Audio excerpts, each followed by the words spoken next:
सालों से डॉक्टर्स कहते आए हैं कि स्मोकिंग और डायबिटीज के बीच एक लिंक है।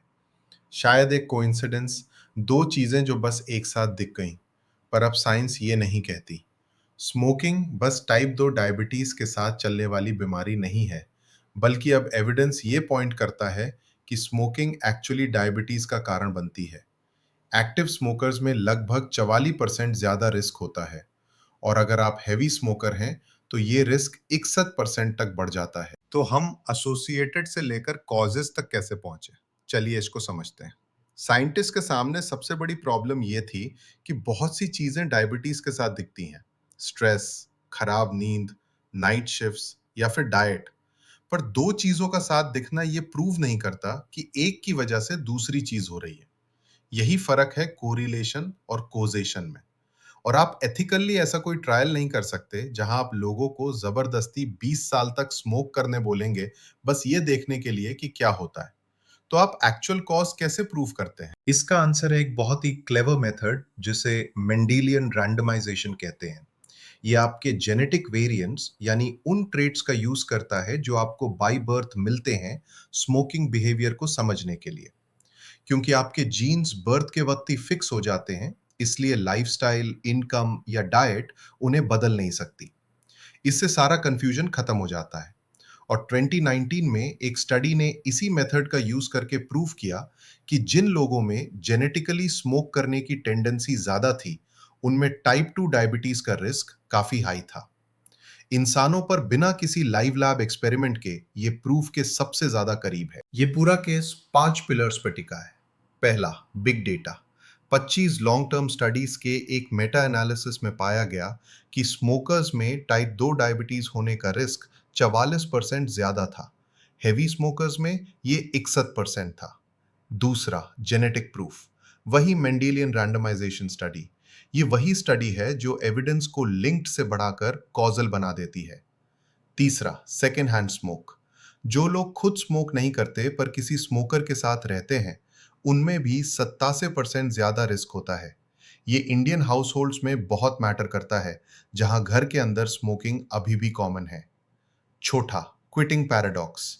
ये अजीब है पर सच है कि स्मोकिंग छोड़ने के पहले 5 से 10 सालों में रिस्क टेम्परेरी रूप से बढ़ सकता है, जो मोस्टली वेट गेन की वजह से होता है।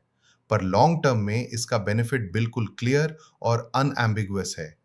पांचवा, डोज रिएक्शन। आप जितना ज्यादा स्मोक करते हैं, आपका रिस्क लगभग एक स्ट्रेट लाइन में उतना ही ऊपर जाता है। और ये लीनियर पैटर्न ही एक सच्चे कारक का सबसे बड़ा फिंगरप्रिंट होता है। क्योंकि अगला पार्ट वो है जो लगभग कोई भी ढंग से नहीं समझता कि स्मोकिंग एक्चुअली आपकी बॉडी को डायबिटिक बनने के लिए कैसे रिवायर करती है।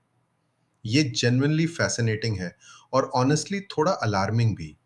अगर ऐसे breakdown, real studies, no fear mongering, no fluff आपको पसंद है, तो एक फेवर कीजिए और सब्सक्राइब बटन प्रेस कीजिए।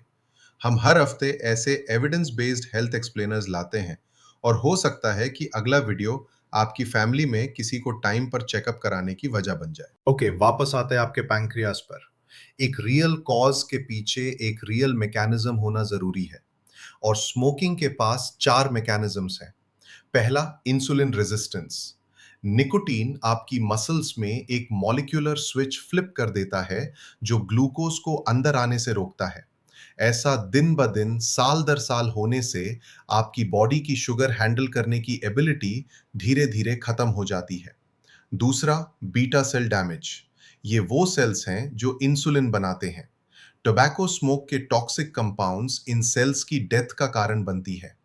कम बीटा सेल्स का मतलब है कम इंसुलिन, जिससे डायबिटीज का टिपिंग पॉइंट जल्दी आ जाता है।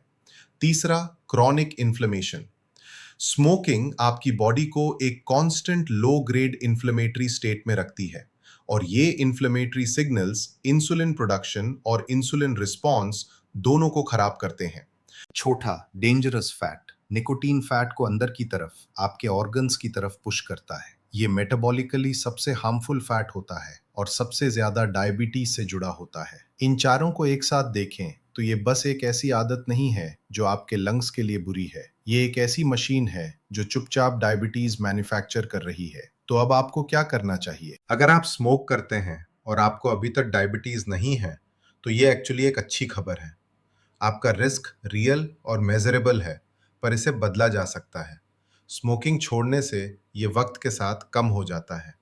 और अगर आपकी फैमिली हिस्ट्री है, वज़न ज़्यादा है या आप साउथ एशियन डिसेंट से हैं, जिसका अपना एक अलग एलिवेटेड रिस्क होता है, तो ये बस एक एडवाइस नहीं है, ये एक प्रायोरिटी है। और अगर आप स्मोक करते हैं और आपने हाल ही में अपना फास्टिंग ग्लूकोज या HbA1c चेक नहीं करवाया है, तो तुरंत करवा लीजिए। इंडिया में हर उस अडल्ट के लिए स्क्रीनिंग रिकमेंडेड है जो 30 साल से ऊपर है, और अगर आप टोबैको यूज़ करते हैं, तो इससे भी पहले करवाना चाहिए। ये एक सिंपल टेस्ट है जो आपको बताता है कि आप कहाँ स्टैंड करते हैं। और अगर आपको पहले से डायबिटीज़ है और आप स्मोक करते हैं, तो इस डिबेट को भूल जाइए कि ये किस वजह से हुआ। राइट नाउ स्मोकिंग इसे एक्टिवली और खराब कर रही है, आपका ब्लड शुगर बढ़ा रही है, HbA1c को पुश कर रही है और कॉम्प्लिकेशंस को तेजी से बढ़ा रही है। स्मोकिंग छोड़ने से ये सब ठीक हो जाता है। तो बॉटम लाइन ये है, स्मोकिंग बस टाइप 2 डायबिटीज के साथ कोरिलेट नहीं करती। एविडेंस कहता है कि ये इसका कारण बनती है, उन मैकेनिज्म्स के जरिए जिन्हें हम अब जान सकते हैं और मेजर कर सकते हैं। और स्मोकिंग छोड़ना आपका सबसे पावरफुल मूव हो सकता है। अब स्मोकिंग छोड़ना मुश्किल है। ऑनेस्ट ट्रूथ ये है कि ज़्यादातर लोग विल पावर की कमी से फेल नहीं होते।